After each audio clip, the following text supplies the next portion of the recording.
My name is Carmen Bolt, the oral historian at William & Mary. It's currently around 2 p.m. on February 16th, 2018. I'm sitting in the Alumni House with Justin Reid. So if you could start, could you tell me the date and place of your birth and where you grew up? Okay, I was born on October 24th, 1987 in Richmond, Virginia, but I was raised about an hour outside of the city in a small town called Farmville. Okay, great. And what years did you attend William & Mary? I was here from 2005 to 2009. Okay, great. And before we jump into your time at William & Mary, can you tell me a little bit about the place you were raised and about your family? Sure. So my family has been in South Central Virginia for multiple generations. I mean, as far as back as we can trace, Buckingham County, Prince Edward County, and Cumberland County are the three counties that surround Farmville. And I grew up right outside the town limits, about 2 miles actually from where my dad had been born. His family's farm was 2 miles down the road from where I grew up. Let's see, I was a small town. I had a very kind of ideal childhood. I mean, as far as growing up in the country goes, I would run around my grandmother's, my grandfather's, their old farm. We were surrounded by family. The original tract of land was my great-grandparents' farm, and then they carved it up and distributed the tracts to their grandchildren. And so my grandfather had a tract of land, but then surrounding his tract was land owned by his siblings. And so I grew up around, great aunts and their children and grandchildren. And my dad's first cousins are more like aunts and uncles to me, and their kids were all really close. We were all really close with each other. And the same thing happened from my grandmother's side too, although that farm was a few miles away from my grandfather's farm, near the church that I attended. And so kind of the same situation on my grandmother's side, where she grew up. There were tracts of land that her siblings still lived on, and just kind of went back from village to village, I guess you could say. Yeah. So that was my childhood. My parents commuted to Richmond every day. Okay. So I would spend a lot of time with my grandparents before school and after school. How long was that trip in for them? It was an hour. So hour to Richmond, hour back every day. So I would get dropped off at my grandparents'. I don't know what time the school buses came, maybe like 6 or so. I would get dropped off at my grandparents' house, and my parents would come home, I feel like maybe around like 7 or 8-ish, and then I'd head to my house. So, every day? Every day. Oh my goodness. What did they do in the city? They both actually worked for insurance firms. Mom was health insurance, my dad was like property, and I guess, yeah, property insurance. Those are the only two types, I think. So property insurance and health insurance firms in Richmond. And are you an only child? I'm not. I'm the youngest of 3. I am the only boy, and there's a pretty significant gap between me and my older sisters. They're 10 and 12 years older than me. Wow. And do they still live in the area? Or? No, they're both in North Carolina. I'm the only one still in Virginia. Okay. Wow. Well, great. Thanks for going into all of that with me. Yeah. So, where did you attend school when you were growing up, elementary and high school? So I guess it's interesting. This is seldom the case, but I attended the same school system that my parents, my grandparents, and my great-grandparents. I mean, because it's a small town, rural Virginia. I attended Cumberland County Public Schools, K through 12. My junior and senior year of high school, I also attended a half-day magnet school that was located in downtown Farmville at Longwood University. It was the Governor's School of Southside Virginia. And so I would go there early in the morning until kind of after lunch, and then go back to my home high school and finish out the day at my home high school.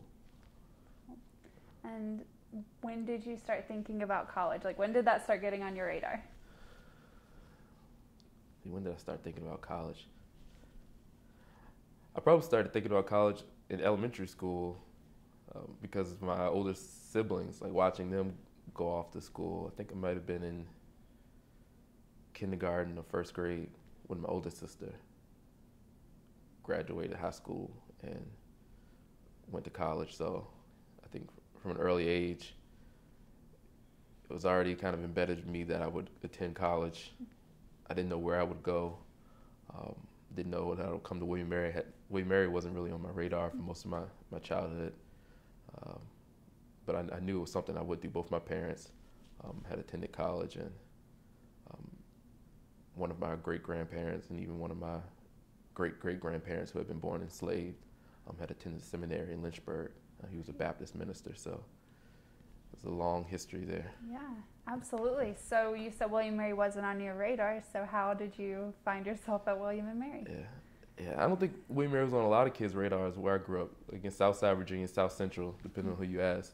I think the college tends to, I guess, more heavily recruit in the population centers, and so you didn't see a lot of William Mary alumni in the Farmville area. And I feel like it was also kind of hokey country, like Virginia Tech country, where I grew up. You had a strong like extension program with 4-H, and then being connected to Virginia Tech, and that was kind of if you didn't go to Longwood, which is in Farmville, I think a lot of people were drawn, at least supported Virginia Tech. My senior year, I was selected by my high school guidance counselor to attend the Weimar Leadership Program. It was an award that they gave to one Virginia senior, I think it was a senior or junior, but it was an award they gave to one Virginia senior every year. And so each high school in Virginia got to send one student to William Mary for like a couple of days. You spent the night. Mm-hmm. It was like a conference type situation. You shadowed a college student. And that's how William Mary kind of registered in my mind mentally. I spent the night here, hung out, did the Busch Gardens thing. I think the typical thing they do for high school students that are visiting. Yeah. I came here and decided that I wasn't going to come here. Actually, after my experience visiting them, I thought it was a beautiful place, but I feel like even though I didn't have the language at the time, I was keenly aware of the lack of diversity, and definitely felt a little out of place. I mean, that could have been because of race, but I think it probably had more so to do with the fact that I had come from a rural community. And I think you can't miss, I guess, the wealth and prestige that this place kind of encompasses. So when I did visit, even though I had a pretty decent time here, I had pretty much filed it away in the back of my mind and said, this wasn't the school for me. It wasn't the right fit. But I did end up applying, obviously. So how did you make that decision? How did it move forward to number one? How did William Mary become number one? I don't know if it ever became number one. That's fine too. So, all right, I'll say this. I was very meticulous when it came to my college search process, and it wasn't because I had like overbearing parents. Like when I look back in hindsight, my parents were very hands off when I was applying to schools. But I had like my like accordion folders and tabs and everything kind of laid out and organized. And when I was researching Virginia colleges, I think I was looking up stats. I pretty much determined that if I were to go to an in-state school, it would be William Mary. Like I had made that decision in my mind just based on the quality of education I knew they would afford me. Both of my older siblings went to Virginia Tech, and I did apply there, but I knew I wanted a smaller school. And growing up in a Hokie family, UVA was not an option. I didn't even apply to UVA. Right. But I'll say my number one choice was Georgetown. I think because I'd grown up in a small town, rural community, so I have to go to the city. Yeah. Like you have to study international relations. I have to do it in D.C. I have to get out of Virginia, even though D.C. is right there. But I think that's where my mind was mentally, like just getting to a city and studying the world and trying to gain the experiences that I felt like I hadn't been exposed to in Farmville. But it came down to finances. William Mary was much more affordable than Georgetown. They offered me a pretty significant scholarship to come here. And there was a connection here with Mel Ely, who's in the history department. Around the time that I was applying to colleges, he had just written a book called Israel on the Appomattox, and the story takes place in Farmville. It's about a free black community that was formed in the early 19th century. Richard Randolph, who's the first cousin of Thomas Jefferson, had left a stipulation in his will that all the men and women and children he had enslaved would be free upon his death. And Mel Ely was writing about this story, this, I think, very kind of unknown story in my hometown. And I felt like I may have had a family connection to that history, and so I reached out to him, and we had this email exchange. Like, I didn't know, so he's a Bancroft Award-winning historian, which you know, is a big deal. 16-year-old Justin had no idea how big of a deal he was. So here I was, like, found his email on Weimar website, high school senior, messaging him, and he wrote back like pretty quickly, and it was like a really meaty response too. I could tell like he was like seriously considering his response and taking the time to like address my questions, and that did leave a pretty meaningful impression. Like, here I was as a high school student, reaching out to this professor here, and him taking the time to respond, and we kept up a dialogue throughout my application process. And whenever I got a acceptance somewhere else, I'd tell him and ask his opinion. Ultimately, he helped persuade me to come to Weimar as well. Sure, that's excellent. Did you ever take a course with him when you No, were I didn't. I'm mad about that too, because I think he was on sabbatical basically the entire time I was here. So I didn't get a chance to take his course. But Jody Allen, who also teaches here, she got her PhD at Weimar, and Mel Ely was her dissertation advisor. So I feel like indirectly I kind of, the fact that he had mentored her, and then she became one of my favorite professors and mentors, That counts. I think so. That I definitely think counts. there's a connection there, yeah. Yeah. So you kind of already had your mind before you even went to college on this idea of international relations and just a global perspective, it sounds like. So what did you choose to study then when you came here? I came in as an international relations major. I was pretty hyper focused on that, and said that would be my degree. Like, I kind of had it mapped out. I would go to Weimar undergrad. I would major in IR. I would go to Georgetown for grad school. Join the foreign service, live abroad. Like, that was the roadmap that I had laid out. And so Weimar was kind of a pit stop towards all those other things. But the summer before my freshman year, I participated in the PLUS program, Preparing for Life as a University Student.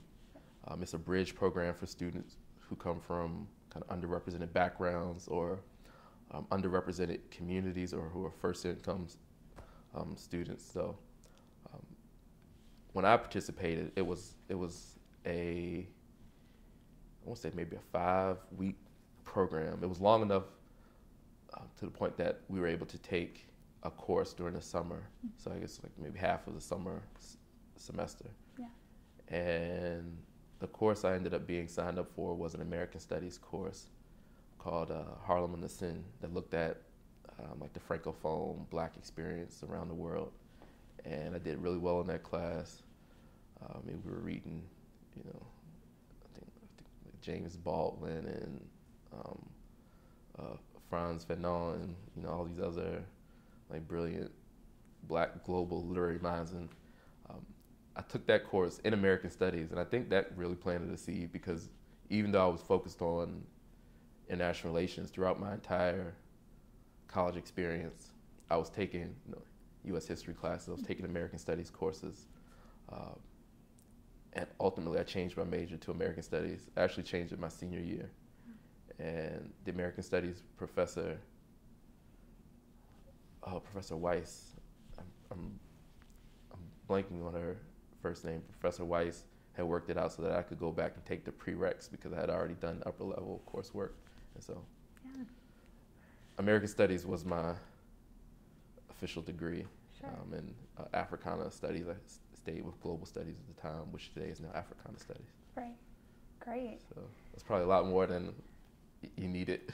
No, that's But, excellent. yeah. That whole trajectory is fascinating. Yeah, it was a very crooked path towards American Studies.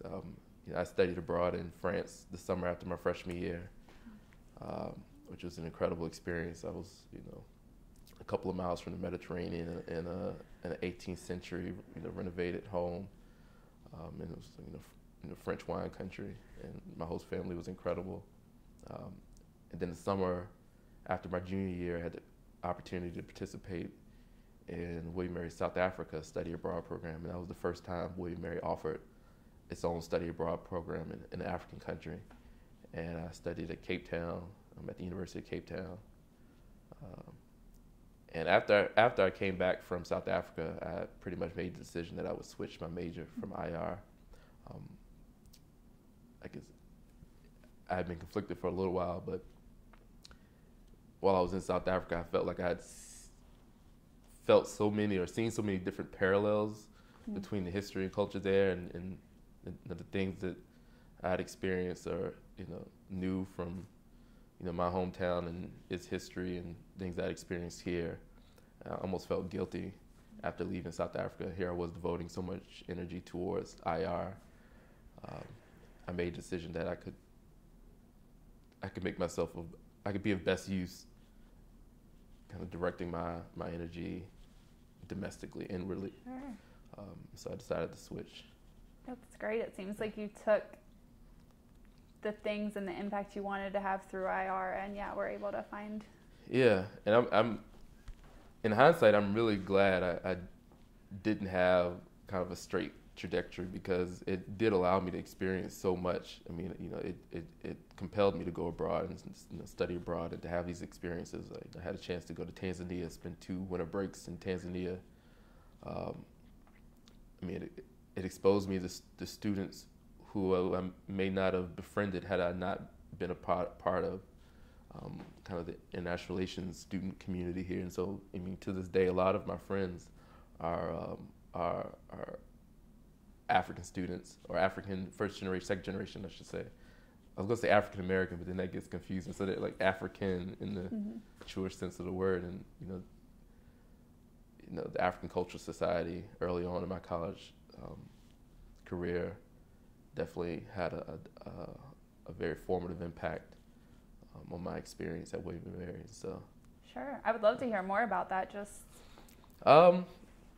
again, just having this plan mapped out in my mind, I said, well, I should become a part of the African Cultural Society, even though I'm a Black American descended from enslaved Africans. I still wanted to be a part of ACS, and it's interesting. I've experienced parallels even within ACS, hearing some of their experiences and the way I grew up in rural Virginia, and the way my family relied on our extended kinship network, and the way my family had set up my community growing up.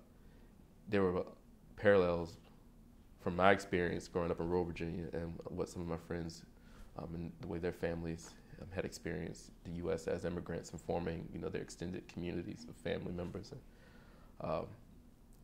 I think my freshman year, so every year they do a culture night. At least then they had a culture night, and it would always involve food and always involve some elaborate play. And I remember my freshman year, I was the male lead in the ACS culture night. It was a spin on my big fat Greek wedding, so it was my big fat African wedding, and I was the Black American marrying. I believe my wife was Nigerian, of Nigerian descent, and so all the craziness that ensued with our families trying to figure out our cultural differences. And I forget what the second culture night was that I participated in, but I lucked out that I had a lot of great mentors. Many of them were African students or second generation African students, and a lot of my friends, again, like I said, I'm still in touch with today. Yeah, no, that definitely sounds very impactful. You brought up the word mentor, and I think it's great. Not often does anyone mention that other students served as mentors for them. Yeah, well, I feel like, particularly among Black students, we were very conscious of our responsibility to help guide incoming Black students. Sure. So, I remember, people from the class of 2006, 2007, they almost spotted you and said, I'm gonna make sure, you get through this. And so I think there was a heightened awareness of the necessity Right. of having upperclassmen mentorship for students of color, and Black students in particular. Yeah, no, that sounds really nice, actually, to immediately be brought into a community, I think, especially, as you said, in a place that wasn't very diverse. What about any professors or administrative individuals? Did any person in a professorship role or in an administrative role become like a mentor to you or a mentor to the organizations you were in? Okay. Well, I've already mentioned Jody Allen. Yeah. Let's see, I'll say names today and then I'll forget somebody and bugging you to try to record this whole thing. We can go in and add a note. It's no problem at all. Yeah, but definitely, I mean, Jody Allen. I'll say Robert Vinson, who's African Studies professor. Bernu Abugaz, who's also African Studies and Econ. Did I say Susan Kern already? Not yet. No. Susan Kern, Professor Weiss in American Studies, Marguerite Compin. I believe she's still here. She was like a Francophone African Lit professor that I really liked and really pushed me. I have Jackie McClendon. She hadn't retired yet. I'm blanking on people. I mean, so Vernon Hurt was still here when I arrived. He was the assistant director of multicultural affairs, and Sean Glover was also kind of instrumental during my time here and kind of helping propel me forward. She was director of multicultural affairs when I arrived, and I think by the time I left, she was the chief diversity officer for the university. Jennifer Garcia, who was my boss because I was an RA, and so my entire RA experience was under her. Let's see. Shylin Scott was also an area director at the time. I think she has a different position now, but I never worked for her. But my girlfriend at the time was an RA under Shylin, and so I ended up being close to Shylin as well. Right. I know, so this is a stretch. I'm trying to think of other people, but it's obviously a mix of staff, faculty, res life, right. Different departments on campus. And there were many. I mean, it's clear that you had a lot of individuals. Yeah, I think I needed it, honestly. I really, I needed that accountability. I needed to be pushed at different times in my college career. And I think I really needed that encouragement because I think there were times when I was at William & Mary that I felt discouraged, and thankfully I had that large network of people that helped keep me encouraged. Gene Nickel, who was president at the time, we could probably do a whole interview session on that. That might be the defining experience from my time at William & Mary because he was the incoming president my freshman year, and my junior year he left, and I was a great admirer of his, and was very involved in the activism to convince the Board of Visitors to keep him here. And also I came to really like President Reid as well. We have a connection through Farmville. His father was the president of Hampton-Sydney College, which is right outside of Farmville, during the 1960s when they were desegregating. So that's a really interesting story of courage on the part of his father. Dee Royster is another professor. She was she may have been sociology chair. She was definitely in the sociology department, and she ended up leaving.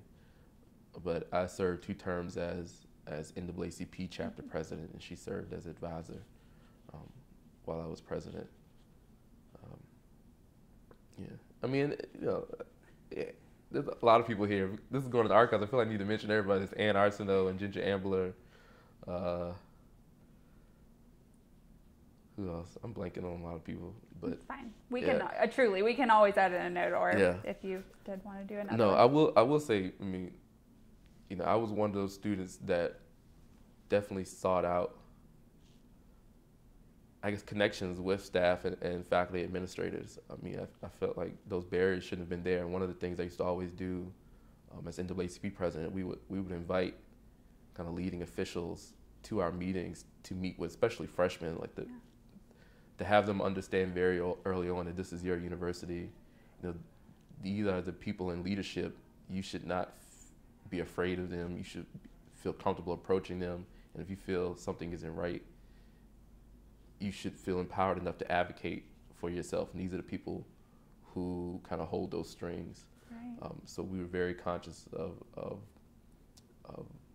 the need to kind of build those bridges early on with administrators and college leadership. Yeah. All right, I'm gonna come back to this question. That's fine. If you think of someone in the middle, you could just shout the name out in the middle of this, so we'll know what it means. I might do that. Okay. Right. Well, it's fantastic to have the type of accessibility to individuals at pretty much every rung of administration and professorship here. Randy Williams, go back to him. He was, I think he might have been an assistant dean, associate dean in student affairs. What's the office that handles like academic performance and success and all of those things? Yeah. So he was in that office, but he also helped me charter a fraternity when I was here. Right. And that was a strange story too. So I didn't join any of the historical black fraternities that were already established. I ended up chartering the fraternity that my dad had been a member of. My senior year, we were finally able to get it established on campus. And Randy came in at the perfect time because he was already a member of the fraternity, but my dad had pledged him. And so it was a weird connection. That is a weird connection. Yeah, I guess him kind of paying it forward. So my dad initiating Randy, and then Randy helping me establish this Omega Psi Phi fraternity here at William & Mary. Did you know you wanted to do that all along, or is that just an idea you kind of developed during your time here? I think I did come into William & Mary knowing I wanted to join a fraternity because I had grown up around it. My dad, as I said, is an Omega. My sisters and my mom and my godmother are all members of Delta Sigma Theta, and I have numerous other family members who are in other organizations. So I grew up around it, and when I got to William & Mary, I believe at the time there was only one black fraternity here, and had friends in that organization, but ultimately decided that I didn't want to join. And then I think while I was here, one fraternity returned after being gone for like a decade maybe, and then another one was chartered while I was here, but ultimately decided that I'd just charter. I'd charter my own organization. I felt the family connection was there. Mm-hmm. I had an incredible mentor who taught at the local middle school, Michael Brown, who was a member. He had pledged at Hampton University. And he was someone that I really looked up to. He ran this mentoring program on Saturday mornings for students in the local schools. And I think he kind of gave me kind of that extra, he didn't outright push me to do it, but probably without him knowing, he gave me that extra push to do it. And so we had a great group of guys that came together to make it happen. Wow. So just briefly, because I don't know, I'm ignorant on this topic, what is the process of doing that? What is the process of founding or getting a charter? What's the process? That's a tricky question. So let's see. All right. So I'll say officially, you need to have at least 8 members in order to charter a chapter, and guys have been trying to charter a chapter of Omega Psi Phi William & Mary for decades, and for different reasons, it just never came to pass. But what ultimately happened, a graduate chapter was formed in the city of Williamsburg, and so kind of unlike predominantly white organizations, the majority of your commitment really extends after college. And so they established a graduate chapter in Williamsburg. And really that chapter was established so that they could oversee the chartering of a chapter at William and Mary. And so Randy helped charter that graduate chapter. And Rudy Shanoon, who's a law school student and a member of Omega Psi Phi, helped mentor the undergraduate men who were interested in Omega. Okay. And, paperwork and, you get to do physicals and tests and you have to write essays and different things. And, it was a pretty big deal because I know for us, when we learn our fraternity history, we connect our history to the founding of Phi Beta Kappa. That's the very first thing you learn when you're learning history. And to finally have a chapter of the organization at the college where Phi Beta Kappa was founded was significant. Our fraternity is the first black fraternity to be founded at a historically black college. It was founded at Howard University in 1911. So that's also, very significant to finally have a chapter here, knowing the history and the fact that it was founded at a historically black college. To have that here, was really important for us as well. Yeah, that's major. And that does sound like a lengthy process, but it was ultimately successful. Yeah, I'd say it was, for me, there were what is it? What do you say? Starts and goals. What's the ebbs and flows. Ebbs and flows. Yeah. I think there were ebbs and flows maybe over the course of maybe 3 years, while I was here. But things finally came together. I think the right people were in place my senior year. And so fall 2008. Yeah. That's when it became Omega. That's great. Well, that's a really great opportunity then to talk about all of the other things that you were involved in that list. Yeah. I want to know how, first of all, in just, a 24-hour day. Did you come across a list? Oh, yeah. There are lists, and there are really Where do you find lists. lists of activities? They have different student records, or you can also find them in the Colonial Echo, because it'll list off all the things you're involved with. All right. Well, yeah, you can share. I'm going to share the list, and you tell me if I miss anything or if I have anything wrong, okay, with it. This is the first I'm hearing this. Okay. I have the African American Male Coalition. True. Okay. Am I supposed to say? No, you don't have to say anything. Right. I didn't know if you. I'll read them all and then you can tell me. The Spotswood Society. You were a president's aide. The president of the William Mary chapter of the NAACP. A missions tour guide. Brothers of Omega. A Reid Center resident. Branch Out International. Okay. A resident advisor. A guest columnist for the Flat Hat, which I know because I went and saw those articles on the Flat Hat. Oh, wow. I didn't know I was a guest columnist for the Flat Hat. Okay. Yeah, and you participated in the AIDS Tanzania, and you did study abroad, and then you were also part of the SHARP program. Did I miss anything? African Cultural Society. Yes, wasn't in there. You're right. I did miss that. That is. So I was involved in different things at different periods of time. I wasn't involved in everything simultaneously. I think another thing that had a really transformative impact on me was my experience as an intern in the admissions office, and I was also an officer. I think I might have been vice president of the Multicultural Ambassador Council, and that organization's mission was to actively recruit students of color to William and Mary. Oh, great. So I was involved in different things at different times, and I'll tell you how that happened. When I first got to Weimar, I didn't want to be here. Even after everything, I felt like the way I was able to make myself want to be here was by getting involved, making connections, doing things outside of my comfort zone. I was determined. So, okay, I'm here. I'm going to do things that'll help make me want to be here, but then also do things that'll help turn this into the place that I wish it had been when I was touring. And so I think that's motivated a lot of my involvement, particularly in the admissions office, wanting to be someone that students like me could identify with as soon as they come through the admissions doors. I think too, just coming from a small town, I just felt like, no, this is my chance. I got to experience it all. You know, there's a lot out there I don't know. Yeah. I want to see, want to learn.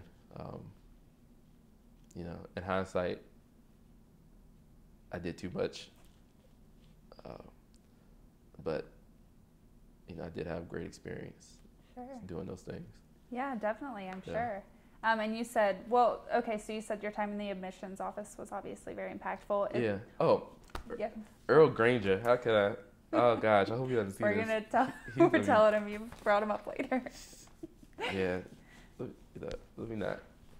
You saved him for his own section. It's fine. Yeah, and trying to, you know, run a list of names. Yeah, Earl Granger. Mm-hmm. You know, yeah. Yeah, Earl played a really big role in my time at William & Mary. And, you know, I think to this day, it's still like an uncle figure to me. So how how did he play that role? So at the time he was, I don't know what the title was, but he was over the admissions office.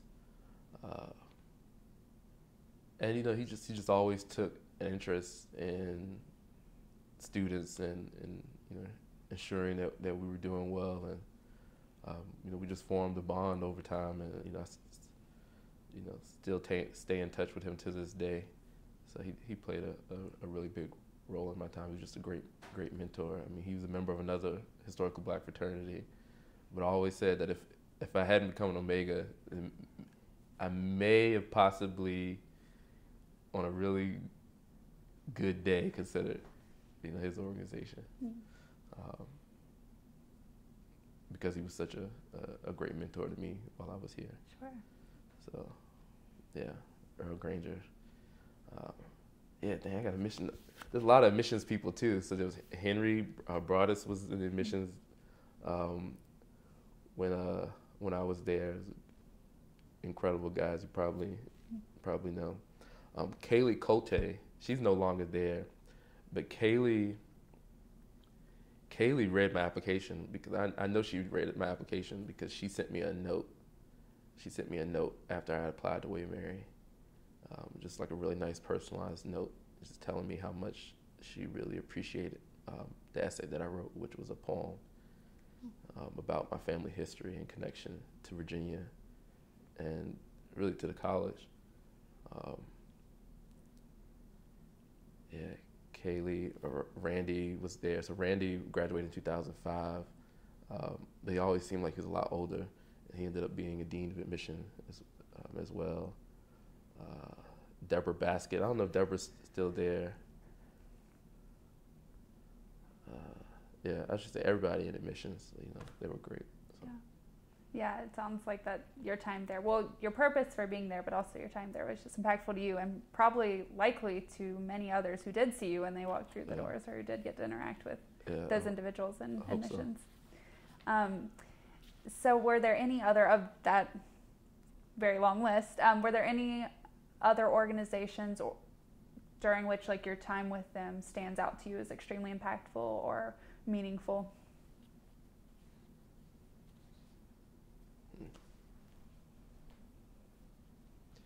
Well, I think my involvement in NAACP kind of became, it's my defining organization because of the time that I served as president. Not the length of time, but because of what was happening while I was president.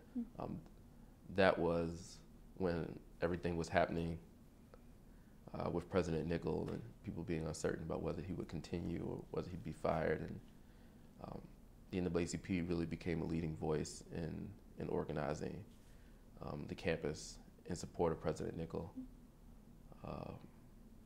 You know, the admissions office,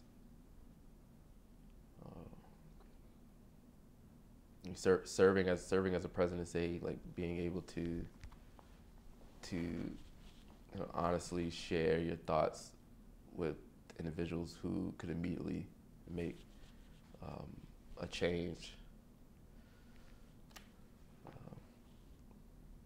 And for 1 year, I served as the student assembly rep to the Board of Visitors, and so we were responsible for sharing the concerns of students, again, before a very important body that could instantly implement change. Sure.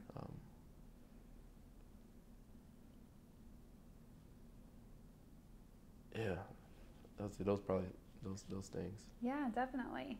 What do you remember any specific issues or things that were brought up before the board or the president that in particular that stood out to you that you could bring up? Yeah, things that were brought up incredibly significant. So Gateway William & Mary was a huge initiative that I think at the time I was here was kind of on uncertain footing, and so we were definitely advocating for that, and we were able to successfully get I forget the amount, but it was over $1 million endowment connected to Gateway William & Mary while I was here. Yeah, Gateway William & Mary was a big deal. What else? Wanting an expanded student diversity center. So there was no student diversity center when I arrived at William & Mary. We had the Office of Multicultural Affairs, but one of the things we really wanted to see was a kind of a more comprehensive and larger space to support students of color and other students here at William & Mary who are open to connecting with different cultures. I'm trying to think what else was happening. What was happening during the Lemon Project? And so the NAACP was very involved in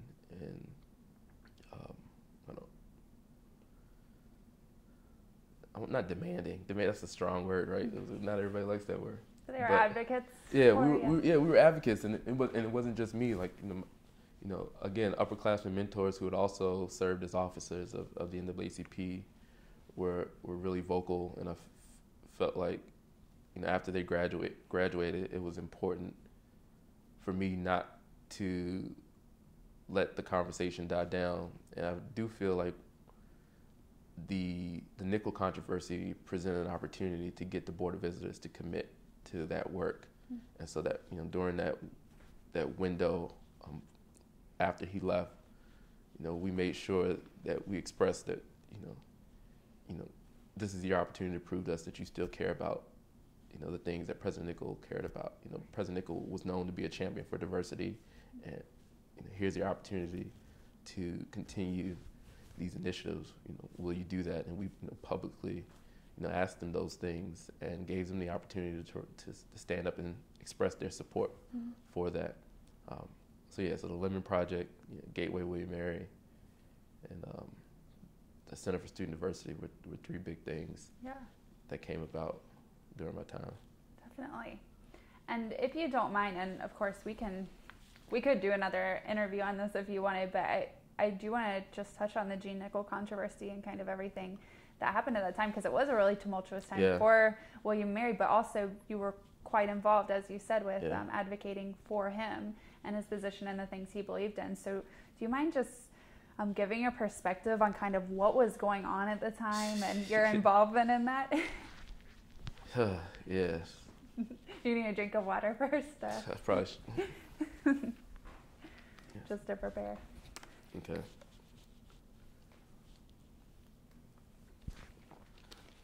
Okay, so there's some backstory to all of it.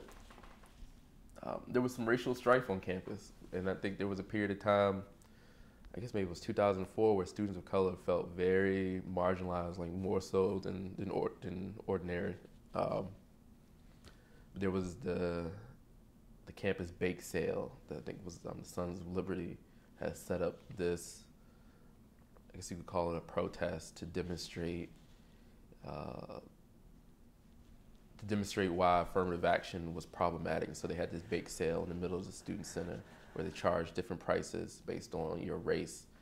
And I mean, kind of all hell broke out.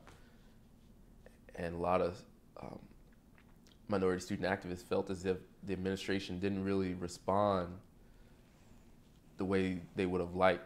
They didn't really support students of color the way they would have liked, given the whole fallout from that bake sale.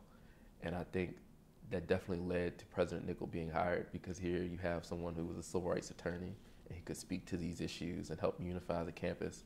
And when he came in, you know, I think his installation was like, I think like basically my freshman convocation, if my memory serves me correctly.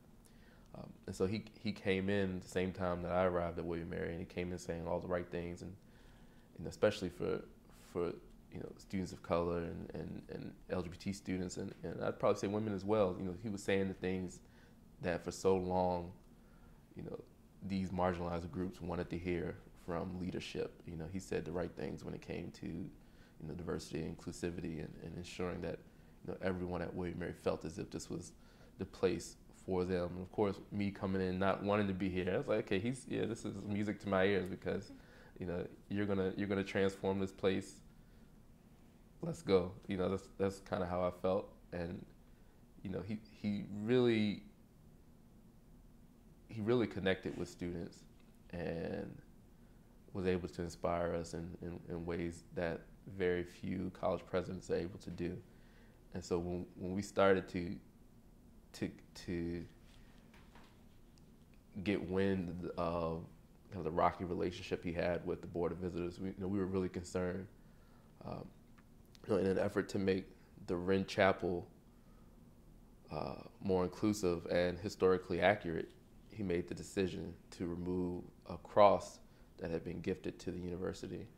I think that's kind of when the fallout began, and we had alumni who were writing these think pieces and editorials all across the country, and people were revoking donations, and John McLaughlin, I think his name is, revoked a $12 million gift to the college. And so you had this huge fallout, and it became clear that Gene Nichols' position as our president was on rocky footing, I guess you could say. Because I remember I was at a student leadership conference specifically for Black students. It was a conference founded by Dean Carroll Hardy, who would I guess she was like the first Black woman to serve as an administrator at William & Mary over diversity at the time. But in her retirement, she continued this conference that she had founded while she was at William & Mary, and it was now being hosted in D.C. And a bunch of us went to that conference. I remember we were in our hotel room. I think we were just like revved up from the sessions and things, and we were discussing, what could we do, regarding President Nickel. And we came up with this idea to create this T-shirt. And I think students today, create T-shirts a week. Like, they create a different T-shirt every week now. But we didn't have, it was a big deal, I think, to have a T-shirt. It took more. And, the T-shirt expressed how we truly felt. And it said, if Gene Nickel isn't welcome here, and on the back it said, then neither am I. Mm-hmm. And, we designed these T-shirts, and we ordered these T-shirts, and, was kind of very strategic in, the students we reached out to wear these T-shirts, and really created this campaign. And suddenly you saw students all across campus, wearing these bright yellow T-shirts that if Gene Nickel isn't welcome here, then neither am I. So I think from there you started to see more and more events and rallies being organized. And I know, I guess this may have been in the spring of 2008, when the Board of Visitors was holding one of their meetings. We organized, and it was a group. It extended outside of NAACP by this time. There's a group of us that organized kind of a silent vigil. So when the Board of Visitors were walking into the Muscarelli Museum for their meeting, they were surrounded by thousands of students, all wearing these yellow T-shirts, and they were silent, just simply holding candles as they were walking to their meeting. And then all the Board of Visitors members, went to the meeting. For whatever reason, Gene Nickel and his wife arrived later than the rest of the board, and when they got to the Muscarelli Museum, everybody erupted in applause. And so that, you know, to have like that deafening silence to like this, you know, this boisterous, you know. It's powerful. Yeah. And I feel like shortly after that, we got the email from President Nichols saying that he was stepping down. I mean, it was a very, it was a very strong email, I guess you could say. But honestly, when I think back on my college experience, that was definitely the defining moment because it taught me. I think it taught me about power, really, and I think that's probably the most important lesson I gained from William & Mary, and probably the lesson that people, especially I think marginalized communities, could benefit from understanding better than we sometimes do. But where does power actually reside? And in that situation, it was a matter of wealth, and even as students, though you may feel involved in decision making, ultimately decisions come down to the bottom line. And I feel like that was a decision made because of the bottom line of the college, and they felt that President Nichols had become a liability. And for us to be on more solid financial footing, we cannot have a rebel-rousing president in the president's house. And I believe that's why he was terminated. Right. So, well, from the sound of it, but I just want to make sure I'm right. It seems like a good number of students supported Jane Nichols and were. Yeah, no, he had overwhelming student support. Okay. Yeah, and it's not as, you know, here we are 10 years later. It's like I'm not even negatively judging the Board of Visitors. So, you know, there were members of the board that I knew. And there were people I was able to talk to immediately after, you know, this fallout happened who, you know, were explaining, you know, their rationale, or not even their rationale. I guess they couldn't technically explain what had happened behind closed doors, but they were trying to kind of expand, you know, my understanding, because obviously they're able to see things that students aren't able to see, you know, when they're making tough decisions. And you know, there were people on the board who I definitely trusted. You know, I had worked with them in different capacities, and hearing from them and hearing them say they stood by the decision, you know, it did mean something to me. You know, these were people who were also forward-thinking people who felt like, you know, this was still the best decision for the college. Mm-hmm. So that kind of forced you to take a step back and say, okay, you know, maybe there's more than this. There's more to this than what I'm seeing as an undergraduate. But you know, the way it was handled was pretty terrible. I mean, I remember the fallout, and you know, students being upset, and we had news helicopters swirling around campus afterwards. I mean, it was a lot. It was a lot to experience, but it was one of the most eye-opening experiences that I'd ever had, you know, in my life up to that point. Sure. And I think, you know, I think it definitely helped me become like a critical thinker, like all those things that I guess you want from a college education. I think I got from that experience. Right. Yeah. Yeah, and so also, I mean, so that in and of itself, just trying to support Nichols and hoping that his tenure would continue, and then finding out it wouldn't. That's just kind of the halfway point, right? Because then a presidential search would have to open up. Right. So can you talk about that side of it as well? Did I think I read that then Rector Michael Powell opened up some maybe forums for discussing? Yeah. There were like these town hall forums and breakout meetings, and you know, students, you know, making demands and wanting transparency and all the things you would expect. President Reid was named the interim president at the time, and shortly after him being appointed, like I invited him to NAACP meetings. It was like, this is an opportunity for us to engage with him, you know, in an intimate setting, and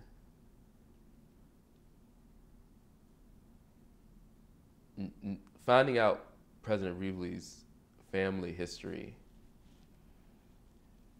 I think it would have been really easy for me to not give him an opportunity at all.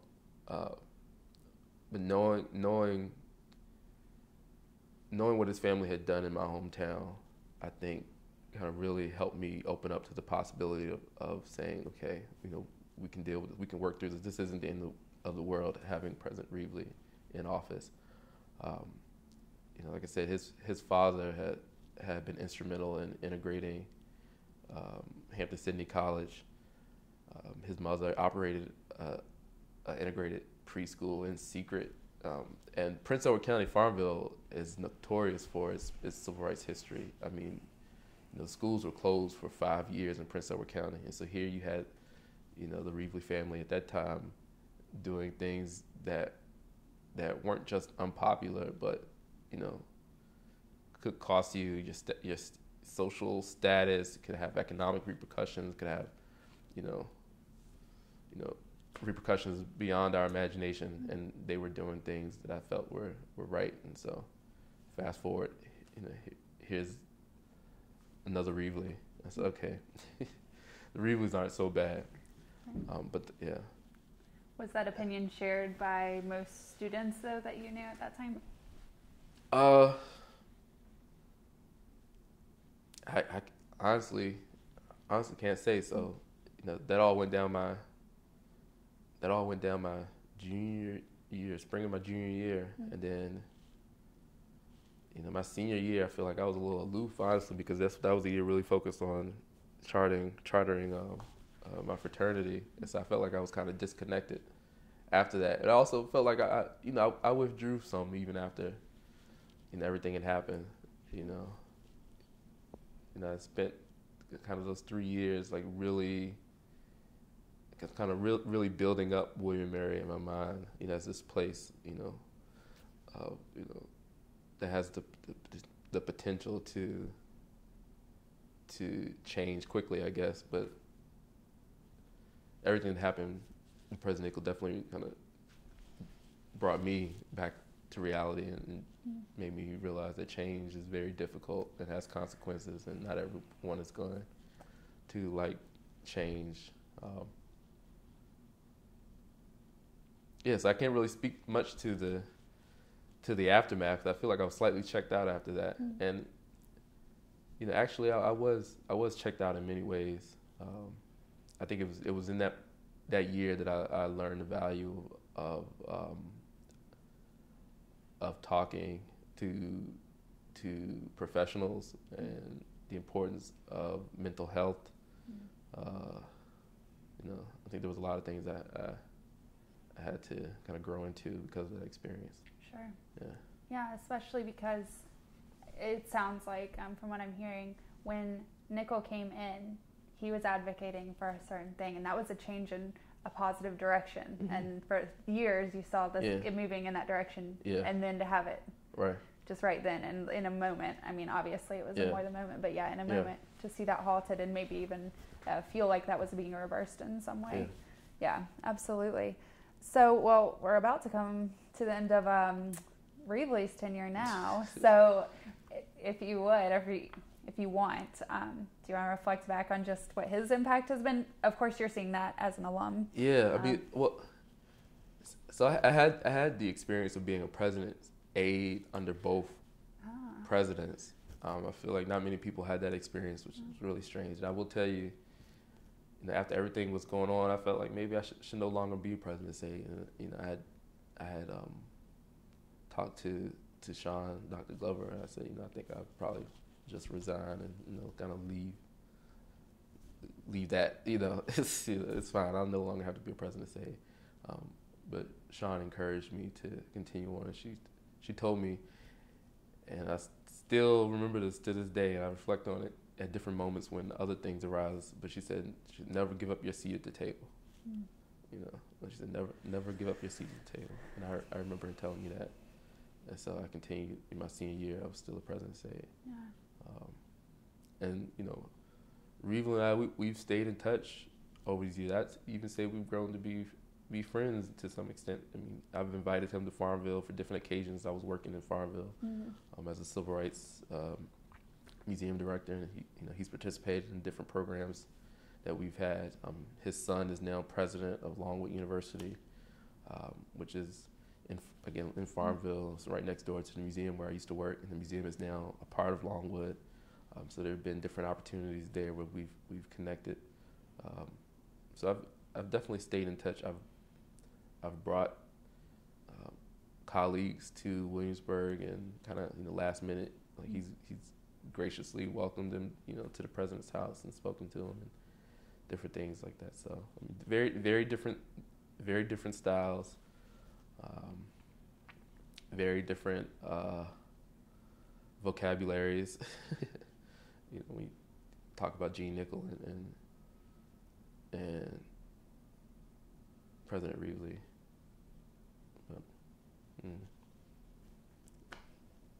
But yeah, it sounds that is a unique position or perspective you were able to have by being a president's aide for both of them, and to witness firsthand those different styles and how that transition. And it seems like and so you look at both presidencies, and you think about the potential of Gene Nichols.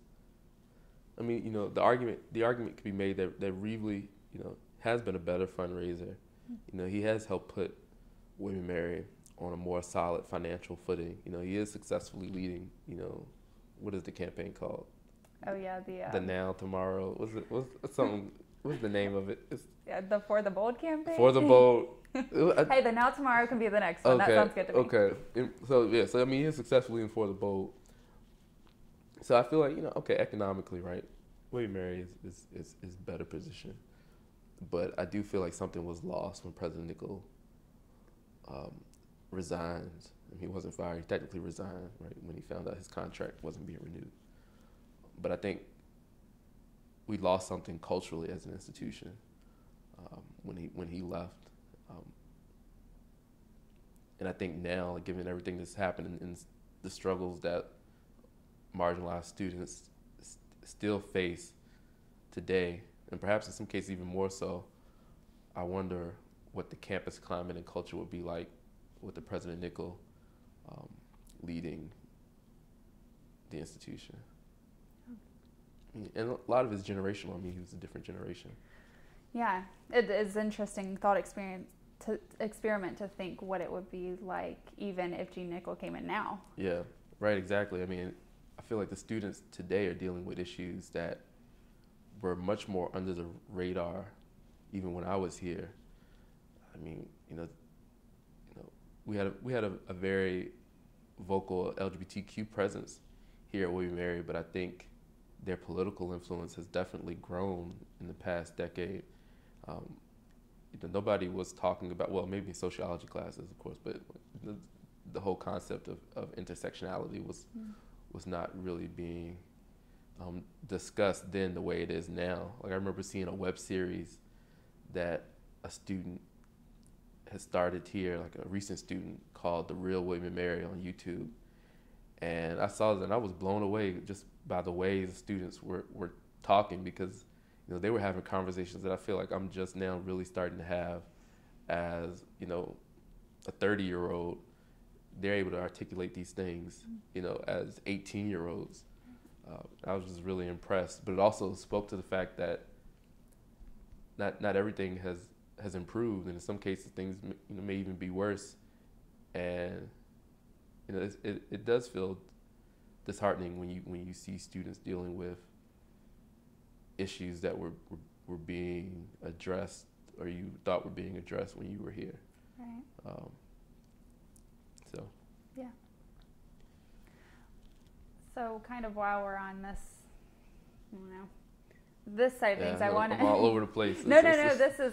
It's good. So what I like to ask. I'm gonna check in with my therapist while I'm here. This is bringing up some. No, this is good. This is excellent. I mean, you are. Yeah, go ahead. Kelly Grace. Oh. Kelly Crace. Kelly Crace.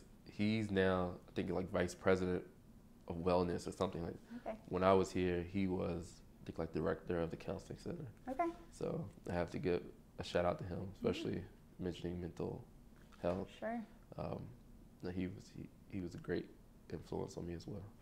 That actually, I would like to ask about that, how you believe at the time you were here, William and Mary's institution handled just mental health and handled wellness, and if you thought that that was being addressed well here during your time.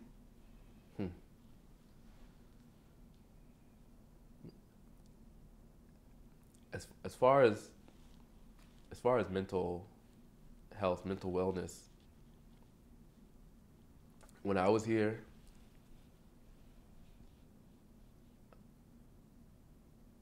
it's hard to say. I think there's definitely room for improvement.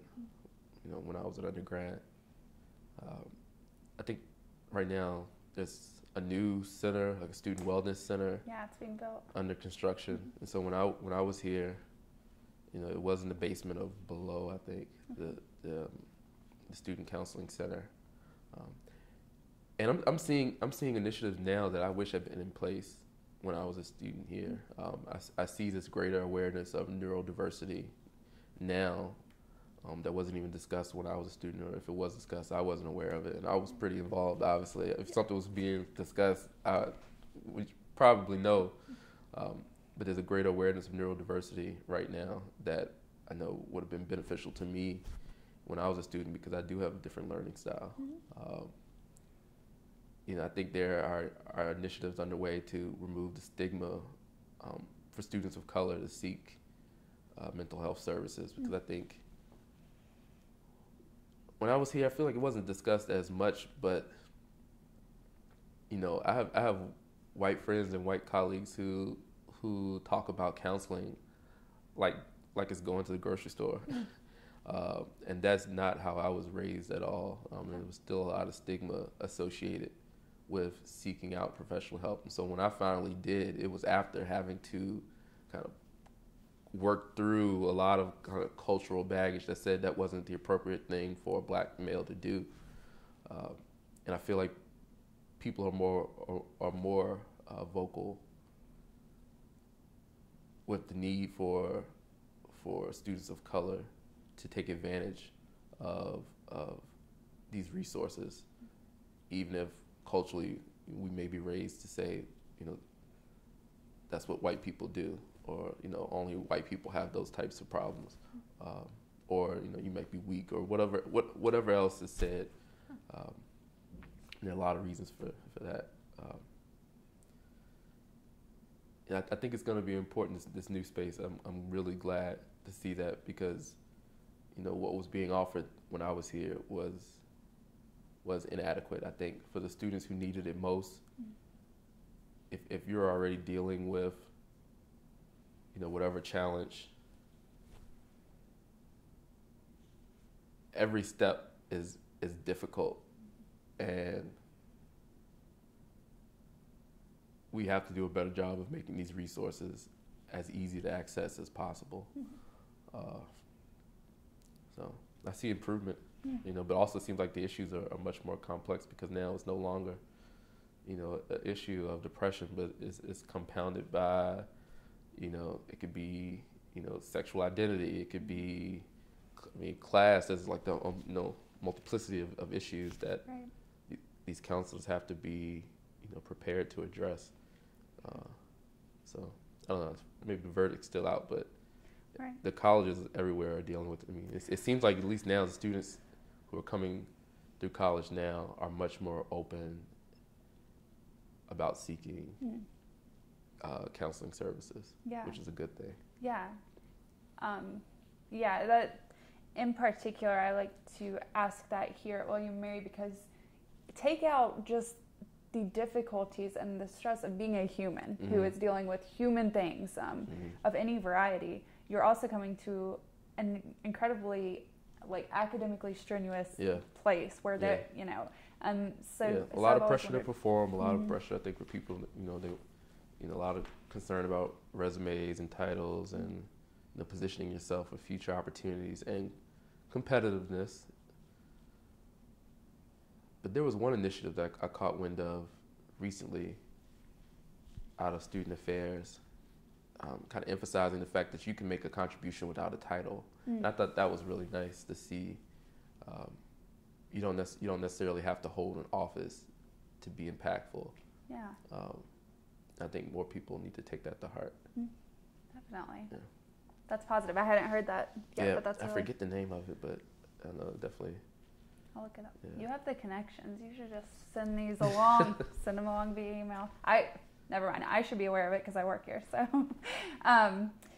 so I want to just ask briefly about kind of what was going on more broadly in the nation and world during the time you were here, and how you saw socio-political events in the world at large manifest on campus, or if you did at all. I mean, we were, Hurricane Katrina, of course, had just hit, so that was a major impact in the United States. Was that 2006? That was 2005, so 2005. Yeah, August, I believe. So yeah, right, maybe as you were entering school. And then, of course, the respective wars on Iraq and Afghanistan. Yeah, Obama was elected. Obama was elected, yeah. Senior year, Yeah, fall of my senior year. Yeah, absolutely major, of course. And then on a much harder note, there was, and this might have been after you graduated, or no, it probably was right before you graduated, the killing of Oscar Grant in Oakland, California, which of course now in media and just overall, these stories are much more common because we hear them more through media, but it was happening obviously then, and that was a major event. Yeah, well, I mean, speaking of Oscar Grant, so a huge shift has occurred, I think, in our consciousness when it comes to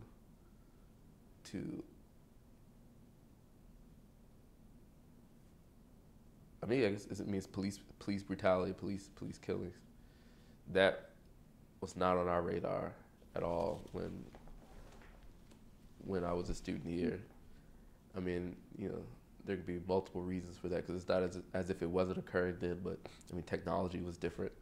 You know, Facebook was about 4 years old, Right. 5 years old, my senior year. Facebook came on the scene my senior year at high school, and it was much more of a closed network. Oh yeah, you had to have someone invite you to get in. Yeah, spring of my senior year in high school, my friend Lisa, who had already gotten her Weimar email address, was able to invite me to join Facebook, and that's how I was able to join once I got my Weimar email address, by being invited by another Weimar student. So just the way of sharing information was very different then. Excuse me, stuffing down.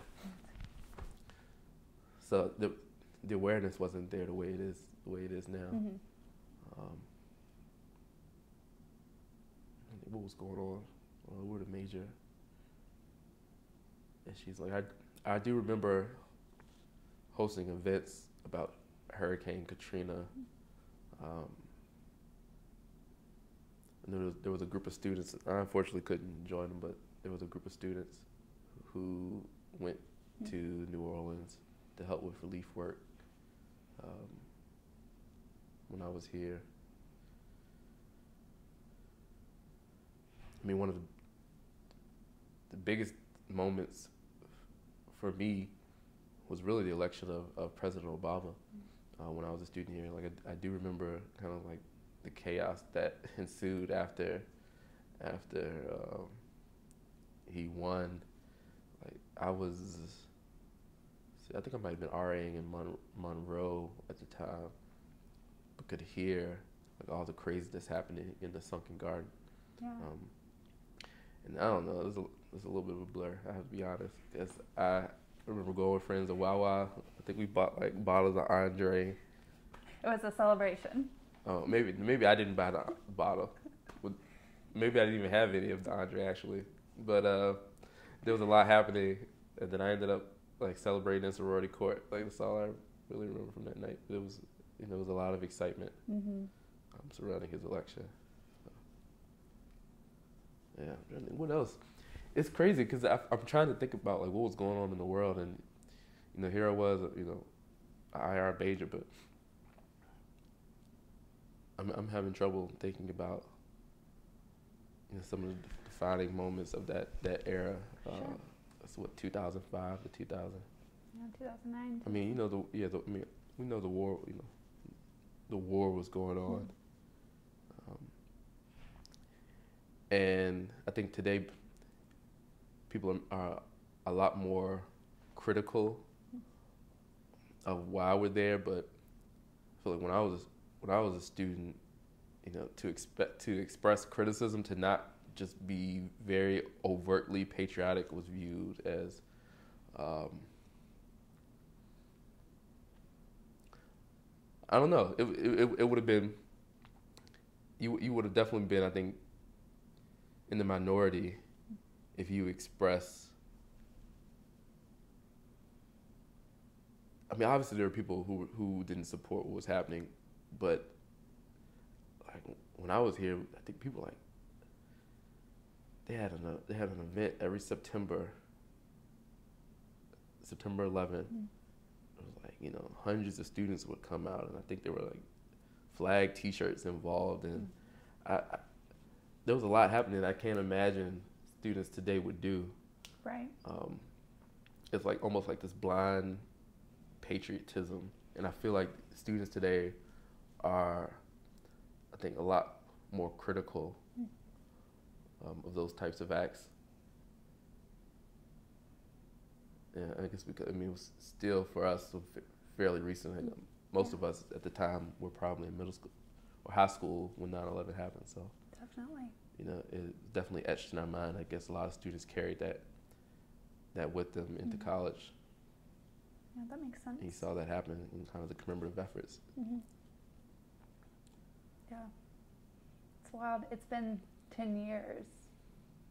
I mean, so much has changed in 10 years. Yeah. Just culturally, so much has changed. I think Twitter was really becoming popular by the time I was graduating. Instagram was non-existent. Sure. There was no Snap. Who's Snapchatting? Really, Facebook dominated the social media realm, and I think by the time I left Weimar, I was already over it. Like I don't have a Facebook account to this day. I got rid of it. It just I didn't like where it was heading, because I know myself, and the insecurities that I was starting to feel because of it just didn't sit right with me, and I knew that it was because of the way social media was evolving, or Facebook at the time was evolving. Right. I don't even think we called it social media at the time. Yeah, because it was a standalone pretty much. Yeah. But like just the act of, you know, curating images and, you know, constantly checking to see who's liked things and looked at things, and, you know, trying to curate, you know, your own identity online that, you know, in many cases is a false identity that you want to share. I just became very disillusioned with it, and I think 2010 was the last year I had Facebook. I haven't had it since. You got out before it got too. Yeah, and even then I thought it was getting crazy. Now it's just it's gone in an entirely different direction that I couldn't have imagined. To witness social media during an election period, especially, I think was, and then I was also thinking, I keep bringing up all of these kind of sad things. I will get to the happier moments, but the Great Recession also hit right before you graduate. Was there an awareness on campus of how that might play out for? Yeah, there was definitely an awareness. People didn't know what was going on, and, you know, it was impacting the job decisions of a lot of our friends. I think, you know, the safe route was to try to go straight to grad school. TFA was really popular back then. People were finding alternatives to kind of traditional career routes. People were doing temporary fellowships and different things. That was crazy. I'm trying to think what year that was. 2000. That was 2008. Yeah.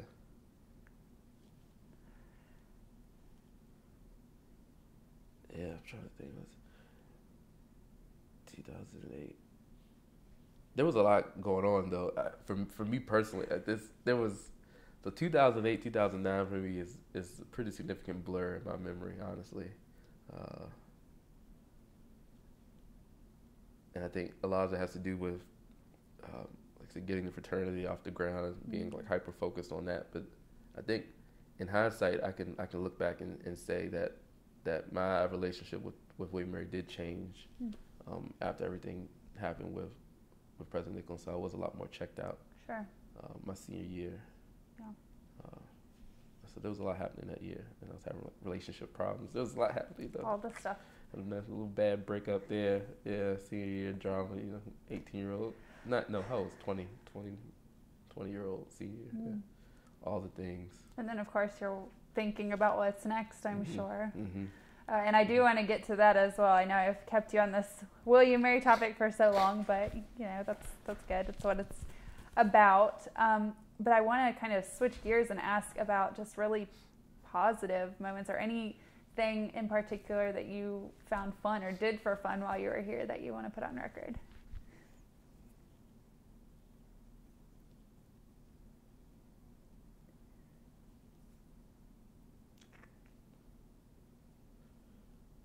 Fun thing about college. I mean, I feel like it's a typical, parties, and although pretty early on, I stopped going to the frat parties. There was nothing appealing about that after a certain point. But the black organizations on campus, we held our own parties that I always thought were much better than the majority white organization parties. And so you had a lot of black fraternity sorority parties that were always fun. African Cultural Society always had great parties. I remember one of my friends, she's Ethiopian American. We met during Plus, and that was the first time in my life I'd ever had Ethiopian food. When her mother had sent down some home cooked Ethiopian food, and to this day, I still love Ethiopian.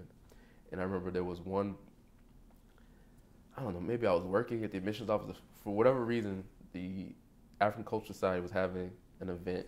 Yodit, my friend, her mom had made something, and I couldn't get to the event where the food was being served. And Yodit saved me a plate and hid it under a chair at the party. That's a good friend. I couldn't go to the party because I was working, but the party's disgusting. It was sweatbox parties. But there was this plate of food under this chair that she had put under there for me to grab when I got free from work to come back and get it. So I'll never forget that. Yeah, that's a great friend. Yeah. I don't know. I mean, there were a lot of good times. Again, I really enjoyed working in the admissions office. I had a lot of great experiences. Connecting with high school students.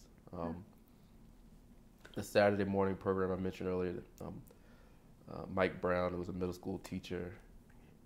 So Mike Brown was a middle school teacher here in Williamsburg, and he started this program called Rites of Passage that he had been a part of when he, I guess, was in middle school. And kind of one of the requirements after you go through this program is that as soon as you have the opportunity, you have to recreate the program wherever you are.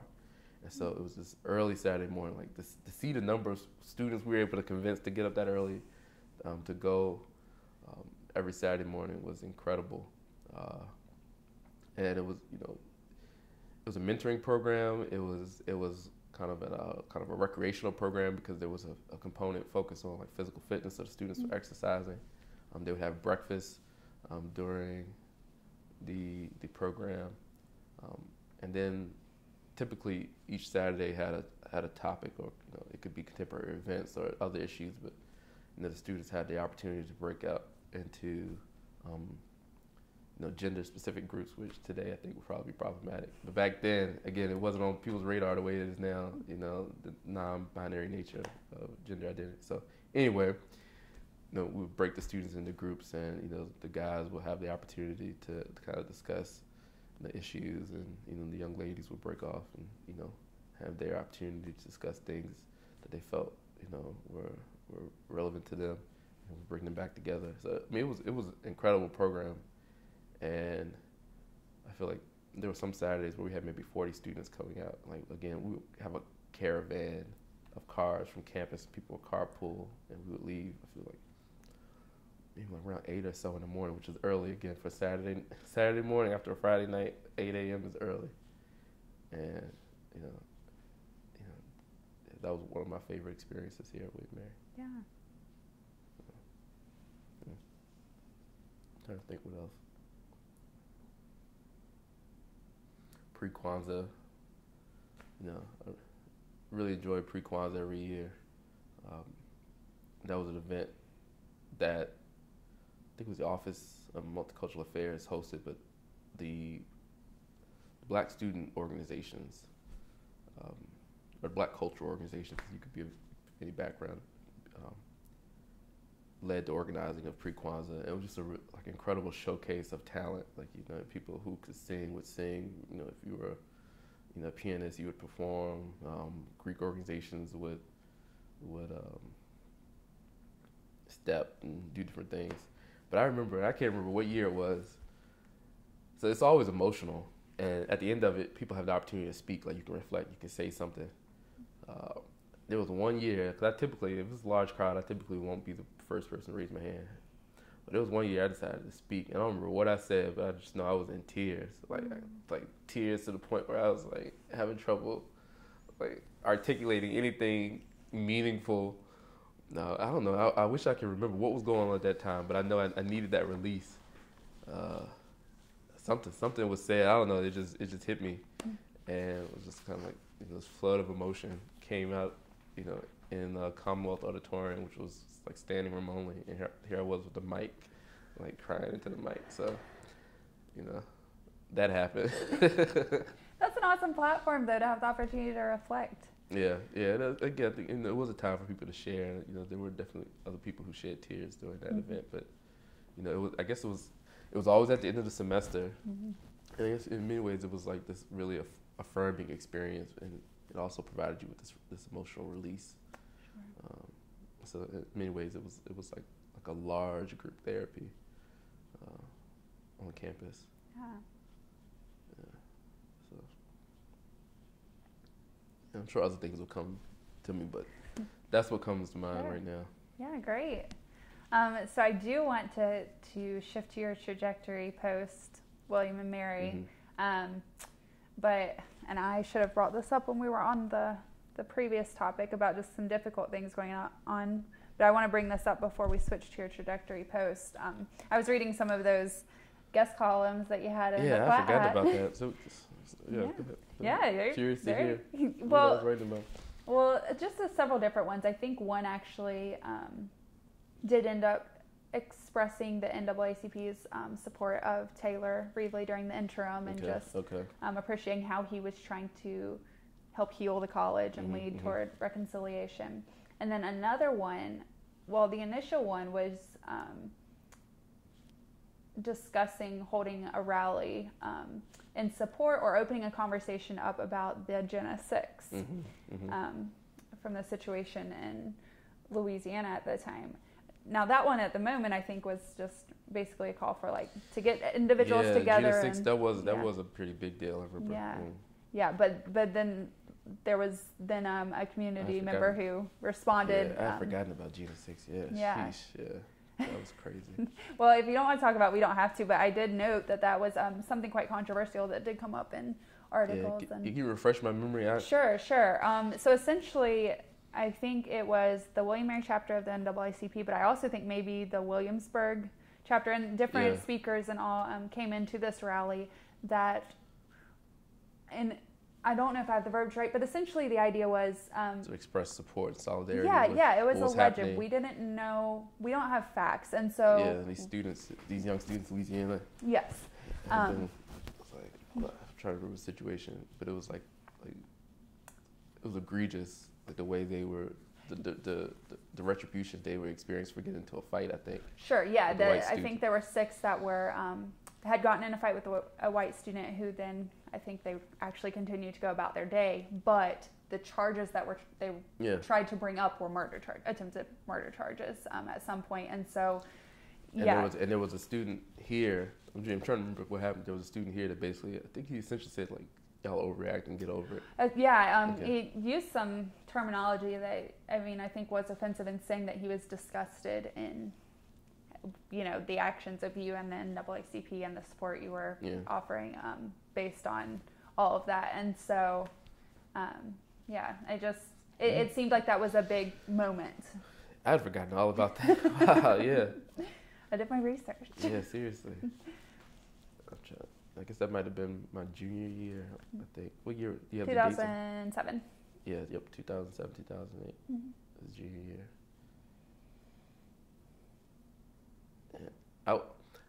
I will say one thing I remember about that whole effort.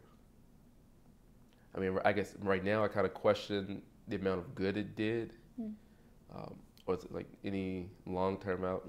Probably maybe it did have long-term impact, not necessarily on what was happening in Louisiana, but on the mindsets of students at the time. But one thing I really appreciated about that awareness raising campaign was that it was very diverse. You had students of all backgrounds who made it known that they were also upset by what had occurred, and very openly and vocally express their outrage over the situation. Like, that's one thing I do remember, because again, Facebook, that was how you hosted things and shared. You made a Facebook event, and back then, I don't know if it's the case now, but you would select host, and it was really important for you to be very deliberate when determining who would be listed as host of an event that was being held.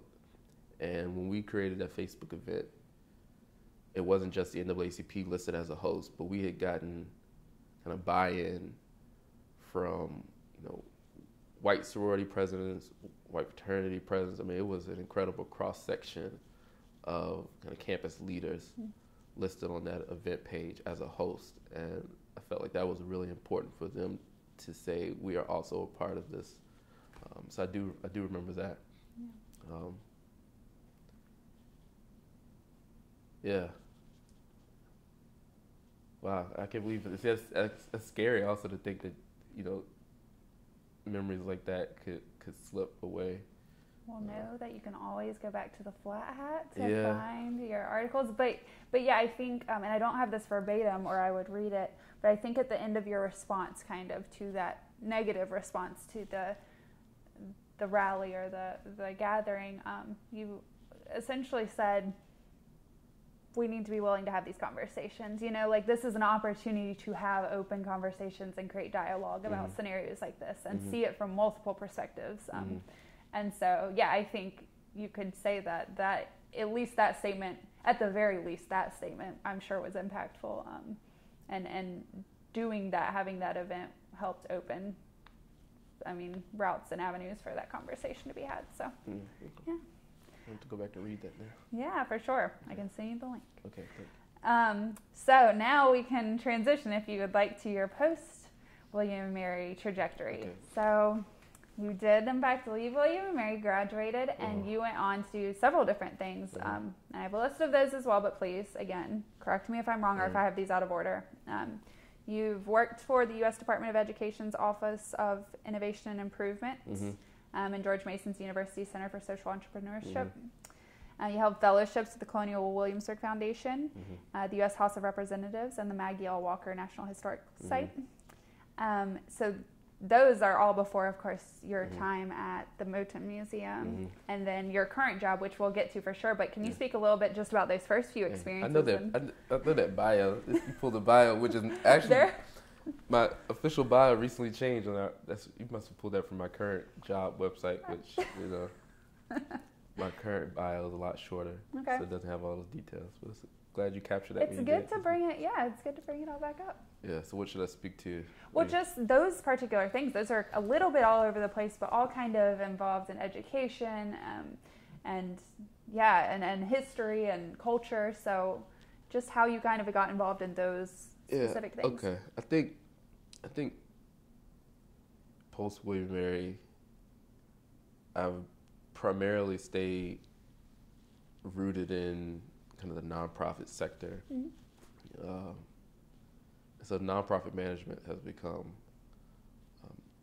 a big interest for me, and I think that stems from my time at William Mary when I was a part of a project called the Phoenix Project. Not Project Phoenix, it was the Phoenix Project,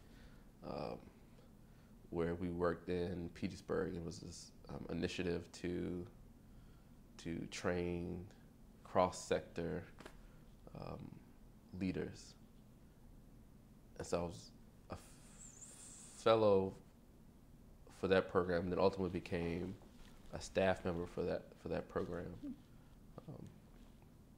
And then throughout, had always kind of had it in the back of my mind that I would want to get into history, kind of a little bit more overtly. Like I remember for this cross-sector leadership program that I was a staff member for, we had to have like staff bios, and I think we shared like what would be like our dream nonprofit, or if we could start a nonprofit, what would we do? I remember my answer.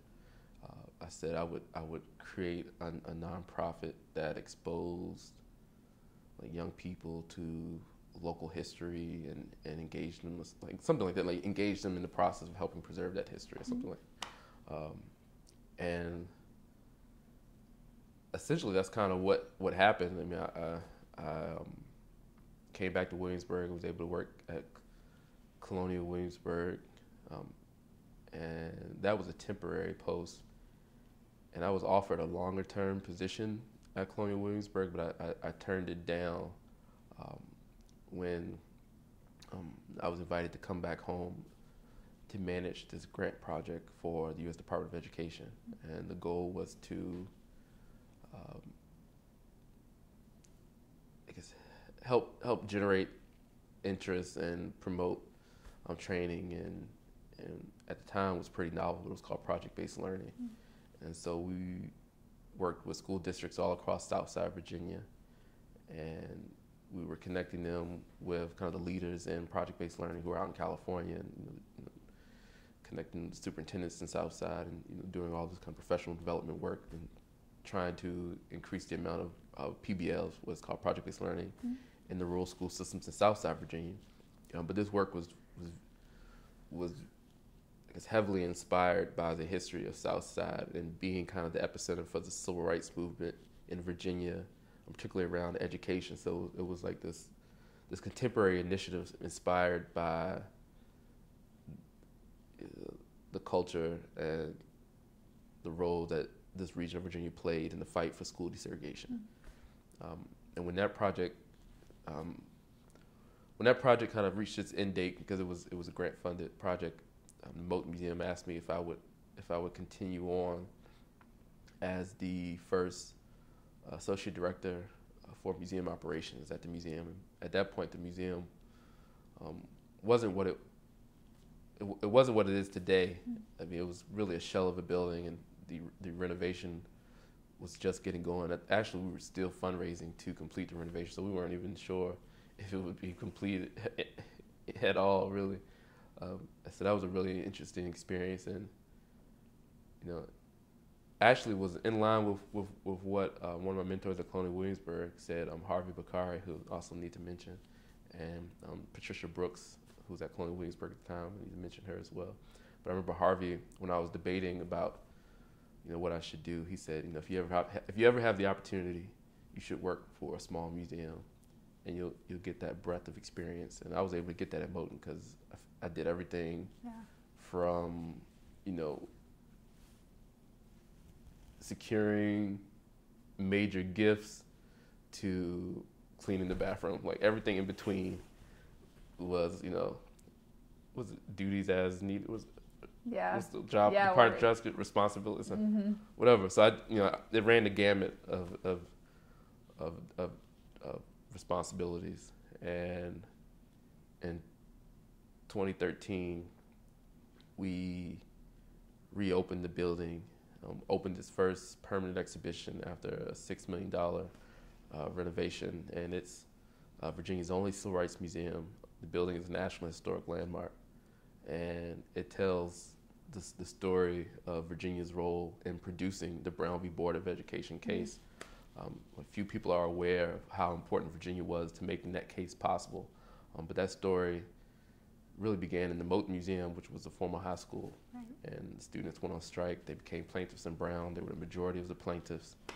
They continued to fight.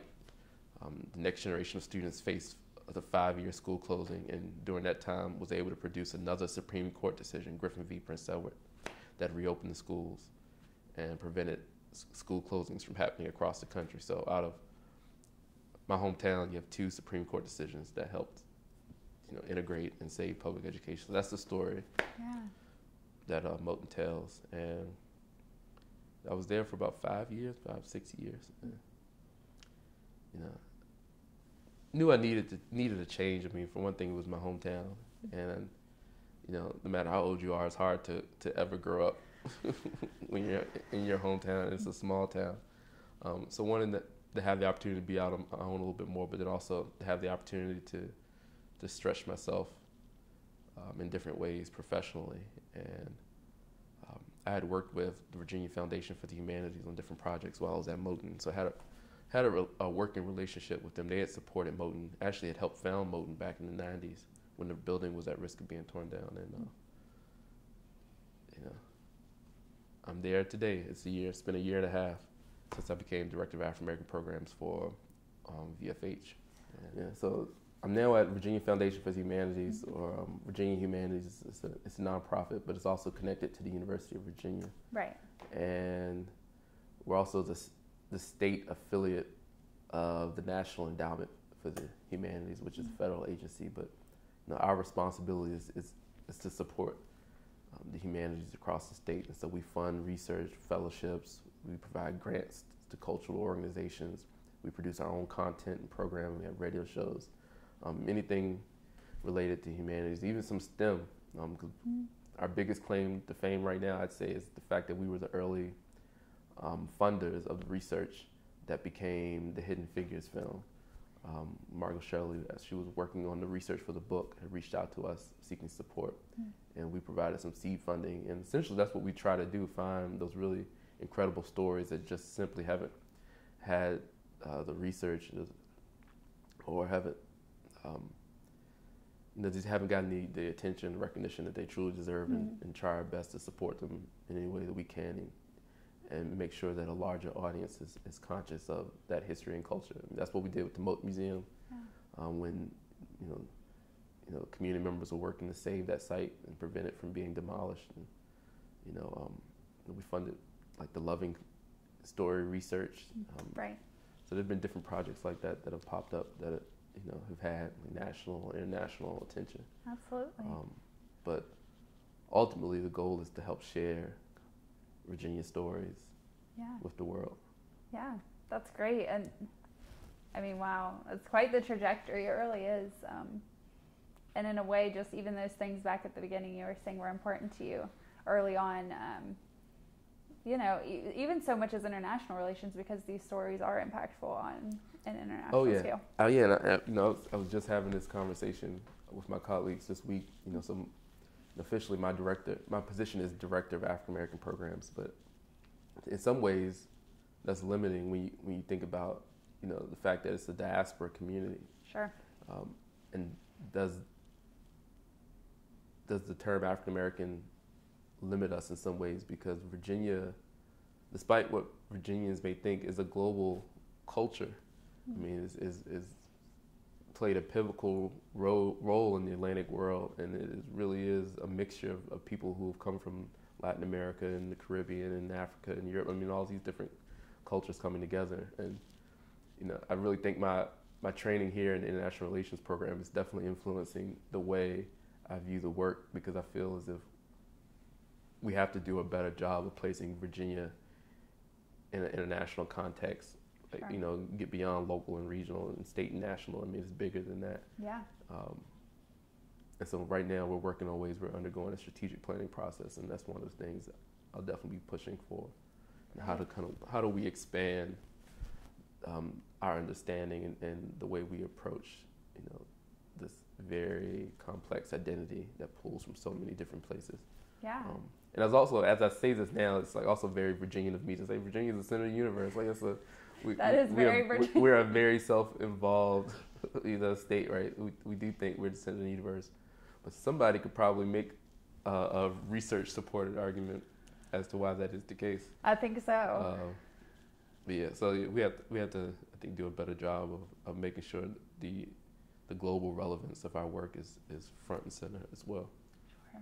Great. And you even answered in answering that another one of my questions, which was kind of how you saw your William and Mary education or experience here play out in your career trajectory. Yeah, I mean, so William & Mary, I mean, definitely it opened my eyes to the way the world truly works. You know, it's okay to be idealistic, and it's important to be idealistic, but ultimately you also have to be a realist. I think healthy skepticism is very important. I think being able to deal with roadblocks and setbacks in a constructive way is something that I learned at William & Mary. The importance of coalitions and diverse coalitions is something that still sticks with me. You know, I think back to being NAACP president, I was very proud of it too. We had a very diverse leadership when I was NAACP president. I mean, oh man, we had Muslims, we had Latinas serving on our leadership team. We had East Asian Americans. I mean, it was a very diverse group of students who were united in their commitment to improve this campus for all students, really. So that's definitely stuck with me.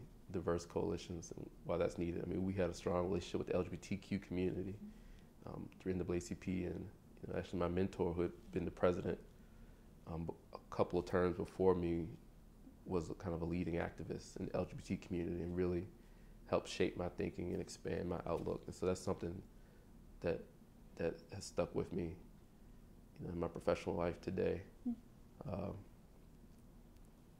Yeah, there's a lot. I mean, probably not naming everything, but I had ups and downs at William & Mary. I didn't have a perfect experience here, but I still come back for things that I'm sometimes surprised to the level of engagement that I have. And I guess I still do carry that hope that things can become better, and Yeah. it's important to be engaged and make sure that you do have that voice and you're in a position to advocate for the things that you think are important. Definitely. Yeah. And as you said, you are still involved, right? Are you the current vice president of the Huron Willis Association? Yeah, I am currently the vice president of the William & Mary Huron Willis Association. So we'll see. Going back to the thing about titles, I don't know if I necessarily need that title, but I can still contribute outside of an office. Sure. But yes, I currently am the VP for HWA. Can you talk briefly about the impact of that organization?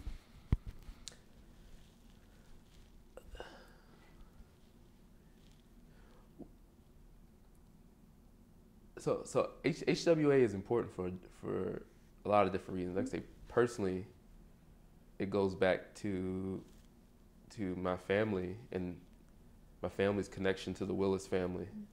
So Huron Willis Sr. was William & Mary's first black student. He was a graduate student in education. He taught at Virginia State University and actually taught my dad. And so my dad was mentored by HWA. So I feel like there's an added responsibility because indirectly he's had an impact on my life, even though I never got to meet him through my father and the experience that my dad had with him as an experience that has directly benefited me. And so there's a kind of this indirect intergenerational connection I feel with Huron Willis Sr. So I do feel a responsibility to ensure that his legacy is known and is carried forward properly. I think we do have to do a better job of connecting current students to Black alumni, and I think we're starting to do that. We recently kind of reorganized our board, but I think it's important for students to know that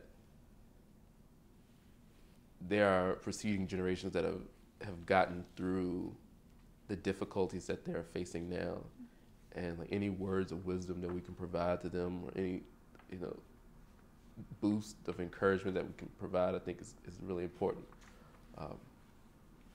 Cause I think there are definitely periods in time, and this is across the board for students who there are going to be those moments where you feel like giving up, or you question why you're here, or is this particular thing worth the energy and the effort you're putting towards it. But I think to know that there are people who are successful, who've had those same sentiments, I think that helps you get through whatever predicament that you're in. And so we have to do a better job of making sure those connections are there.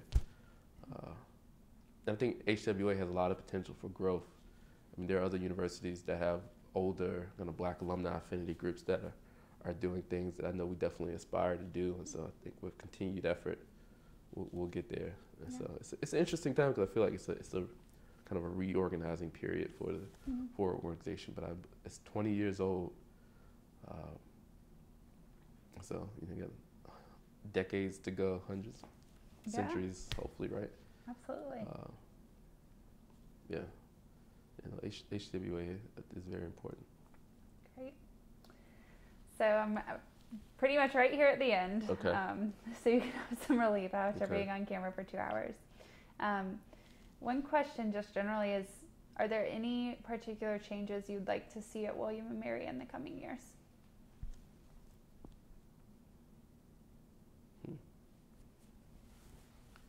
Changes that I would like to see at William & Mary.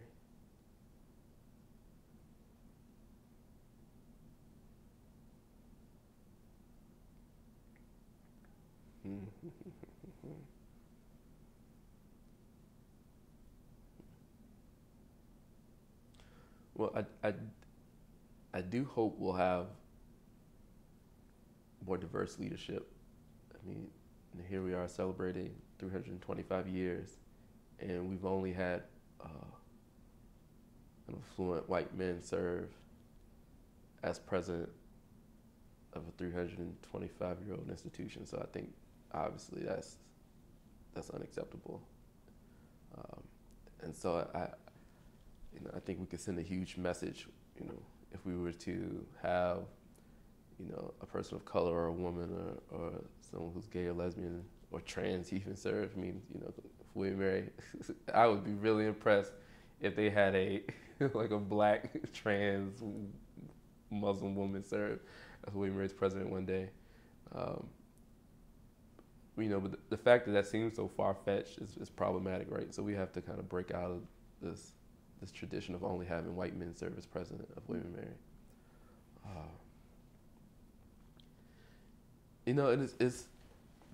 I think things are changing. Like I talked earlier about the need to remove stigma from mental health services and make sure that the spaces that are set aside for that work is welcoming for students, and it seems like that's happening. There's resources being put towards that. I am worried about the affordability of William & Mary. Because even when I was here a decade ago, which is a very short time, when you think about it, relatively speaking, the price has just skyrocketed, and I am concerned about that, because even if we're able to provide, significant financial aid, when students are researching colleges, a lot of times they aren't thinking about the amount of financial aid they'll receive. They're simply looking at the price. And I worry about the number of talented, low-income and middle-class students we may be losing simply because they're, have a side-by-side spreadsheet comparison, and they see this one college is, $5,000 less than William & Mary. Even if William & Mary can provide more financial aid than this college, they might say, I'm not going to apply to William & Mary because I can't afford it. I feel like it's cliche to say we have to increase diversity, but I think we really need to think about what that diversity looks like, because we could say on paper we have a certain number of Black students, but if the majority of those Black students are second generation African students from affluent families, or the majority of those Black students are coming from the suburbs and third generation college attendees, to me that's not diversity. So I guess that goes back to what I said earlier. We really have to think about the class dynamic and really the diversity within these different categories. And so you can say you have a significant Latinx population, and this is all in my mind now because I'm doing some demographic research for work. But you can say you have a significant Latinx population, but if the majority of the members you're bringing are white passing or come from a particular economic background, you can't really pat yourself on the back. And so I think we have to be a little bit more critical when it comes to the types of diversity we're bringing onto campus. What do I want to change? Change some of these building names. I think there's, things that can seem superficial, but they matter. Change some of the names in the buildings. I think the Lemon Project work should be ongoing. Increase faculty diversity, which I know is an issue nationwide when it comes to higher education, but the way I got through William & Mary is through the mentors I was able to find, and those mentors were more often than not people who shared similar backgrounds than me, and that was vital. And so we have to make sure that every student can reach out to someone who they feel understands them and receive that much needed support. So we have to increase diversity of our faculty. So how much time do we have? I have to email you my list of things. Yeah, please do. I'll add it in right in the metadata. But some things I think shouldn't change. Like, I would like William & Mary to remain small. I think that was one of the things that really drew me here. I mean, it wasn't the size of a small New England liberal arts college, but it wasn't the size of Virginia Tech or UVA. I think even has like maybe 25,000 students. I think the intimacy of William & Mary is important. And having a place that's large enough where you have a great representation of different types of people, but it's small enough where you can deeply engage. That's important, because then you can bring all the diversity, and you can have a large campus and everybody's self-segregated, and you have no opportunity to interact with anybody who's different than you. Like, I feel like William & Mary is special because you are able to have those relationships. Like, my sisters didn't have that relationship, and I think that's because their college was simply too big. It's not because they're closed-minded or close themselves off from people who are different. You go toward what's most comfortable. And so as a freshman, they found a pocket of black students, and that was their experience, throughout their time at college. So yeah, William & Mary to stay small. Get rid of, what is that? Millington? Get rid of, what's Millington is no more. Wait. It is gone Millington now. is gone? All right, what's the other really bad Cold War era building? Oh, gosh, The government building. I'm not sure. But Millington was right outside my window, so when they tore it down, I heard and felt every... That's great. All right, what's the other building that's right there on the corner, right across from the B School? Government Morton? International Morton. Tear down Morton. Yeah. I feel like there are a couple of statues that I think it's a little overkill, but I'm not gonna get into that. We don't have time for the statue debate right now. But yeah, I think my biggest, I guess I should say, my greatest desire for William & Mary is that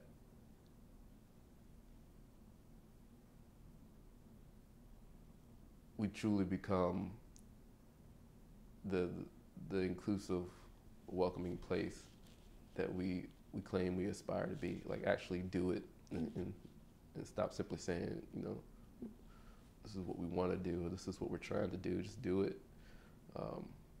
If you want to make this place welcoming, that means you need to have a top-down change. If you want to be able to attract, more diverse students, you have to have the staffing and the faculty that also reflects that desire.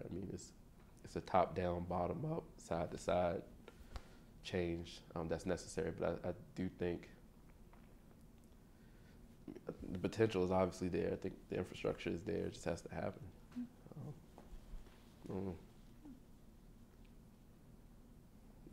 What else? Recruit more students from Southside Virginia. Recruit more rural students. there are things that can be done. Sure. And since we're on the topic, and you've spoken a little bit to this right now, but as you know, we're in the midst of celebrating 50 years of African Americans in residence. Yeah. And as you're talking about just increasing, of course, diversity, but diversity in kind of all directions. Can you talk just a little bit about what you believe to be the value and impact of diversity and inclusion on a campus like William & Mary? You said the value. What was the question? The value and the... Yeah, impact of having a diverse and inclusive space. Okay. All right. So the value and impact of having a truly diverse and inclusive place. So I'll use myself as an example. There was a lot of energy I exerted towards activism that I could have put towards classroom conversations, towards relationship building with my peers. If William & Mary had been a truly diverse and inclusive place, I wouldn't have had to direct that energy in other places, and there are other students who wouldn't have had to do the same. And so, I feel like there are whole parts of ourselves that we aren't able to contribute in other areas because we're having to direct it towards advocacy. And so even for white students, their learning experience isn't the same as it could have been if we felt as if we could bring all of ourselves to that exchange, to that relationship. And so in many ways, even white students are losing out because students of color don't feel completely welcome or included. I think just from kind of like a realistic perspective, we know certain shifts are happening, across society. And, for William & Mary to truly claim this position of leadership, then they have to prepare leaders for this increasingly changing society. We're a couple of decades away from, significant parts of Virginia will be, majority Latinx. Is that reflected at William & Mary's, a leading public university for the state of Virginia? That's not represented here. If we're going to prepare students to be leaders of the United States or the world, then they have to be able to navigate it and understand how the world works. And the way the world is working it's more diverse, it's smaller, and you need to be able to have exchanges with people who may be different from you. And so that's a learning outcome that William & Mary should really focus on, if they want to adequately prepare students for the world. So that's like a practical thing after graduation. I think too, so we call ourselves the alma mater of the nation, and we have all these ideals that we espouse, and we're very proud of helping craft, the fabric of this country. We've said so many great things, but we've never truly lived up to those ideals. And so, if we are the alma mater of a nation, let's actually, walk the walk, right? And so if we like to look at ourselves as, the origin of these pretty lofty goals, then shouldn't we also take the lead in fulfilling those goals? And I think we should. Yeah, that's great. Thank you. Very well said. Okay. So I have come to the end of my list of questions, but I want to open it up now to you if there's anything else you want to talk about now that we haven't so far, or something you thought I'd ask you but I haven't.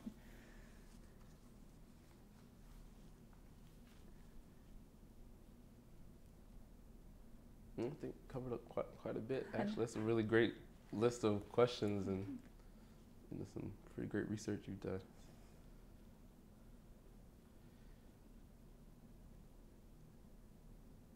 Yeah, I think I've pretty much said everything I wanted to say. I mean, as an alumni,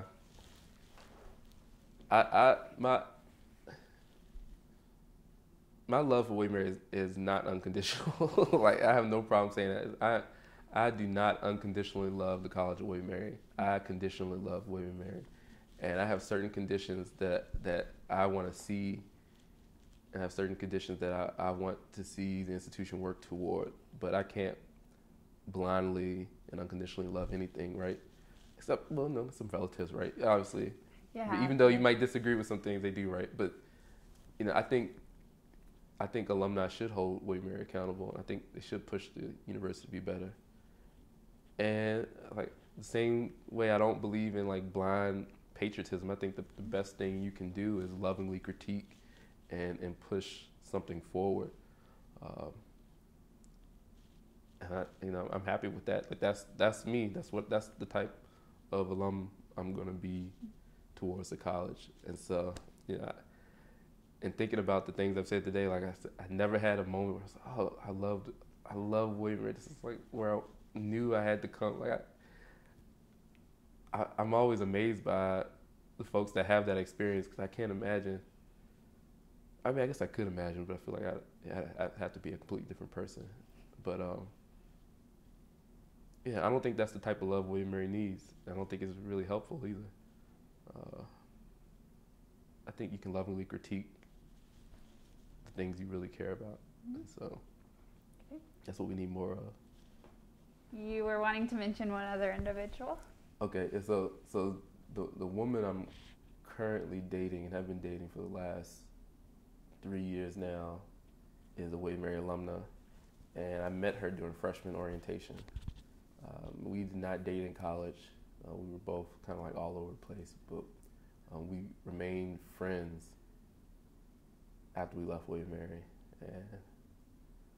And I guess what they say, like, there's some quote out there, it's a cliche quote about friendship and relationships and love and all that stuff. So that's what happened for us. And so, I don't know, hopefully soon, we'll have like a legal love story, I guess you could say, for William Mary. But that's one of the greatest things I've gained from my time at William Mary, like meeting my partner. Irene Mathieu is her name, and we both class of 2009. And so, regardless of whatever critiques or feelings I have about William Mary, I'll definitely be thankful for providing the space for us to meet each other. Sure. That's wonderful. Well, thank you so much for participating and talking to me for so long today. And thank you.